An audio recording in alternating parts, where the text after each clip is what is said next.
我家为泰国电视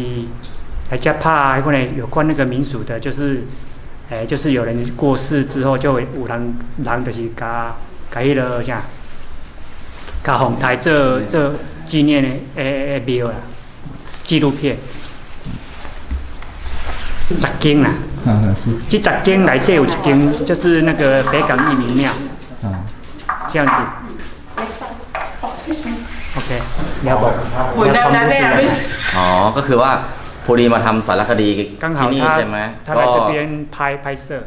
เวลาที่เขามาคือมันเป็นเวลาตอนเย็นกลางคืน刚好是那一天是傍晚เสร็จแล้วก็มาถ่ายทำแล้วก็เข้าไปถ่ายที่好了之后就在那个被拍一家义拳เสร็จแล้วเราก็ไปถ่ายเสร็จแล้วกลับไปที่โรงแรมตอนกลางคืน登去ไอ้คนไหนดีกว่าเราก็ฝันว่ามีเหมือนมีเป็นชาวบ้านเหมือนฝึกกองกำลังมีเป็นแถวเหมือนกับเป็น2 แถวใช่ไหมครับ2 แถวมันฝึกเสร็จแล้วก็จะมีหมาอยู่ด้านหน้าเสร็จแล้วหมาก็เหมือนเรายืนดูอยู่หมาก็เดินมาหาเสร็จแล้วก็ตัวใหญ่ๆเท่าเอวเสร็จแล้วก็เหมือนมาดมเราเหมือนก็เอาลิ้นมาดมเราเสร็จแล้วก็เราก็คิดว่าโอ้หมาตัวใหญ่มันเป็นแต่ว่าเป็นตัวเมียเราก็อยากได้ลูกของมันอะไรเงี้ยแต่ว่าเขาคิดว่าลูกของเขาเนี่ยน่าจะคนจะขอหมดแล้วเพราะว่ามันเป็นหมาตัวใหญ่แล้วมันแสนรู้อะไรเงี้ยโดยที่เราไม่รู้ว่าภาพที่ตรงนั้นอ่ะมันมีจริงเราก็ไม่รู้เราฝันก่อนเพิ่งมาเห็นตอนเช้าในภาพตรงนั้นแล้วก็เหมือนฝึกเหมือนกัน伊哋講，伊講到伫咧可能有只翕相了後，等喺旅館之後，暗時，然後望到一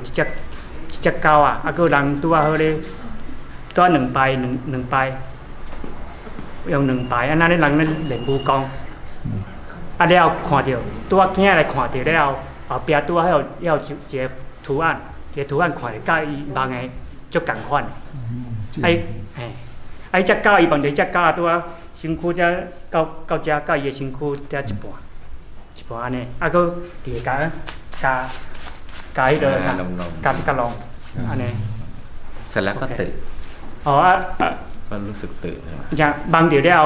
就佫醒起來望了就醒起來安尼。หน้าก็ประมาณช่วงเมนีประมาณช่วงเมษา差不多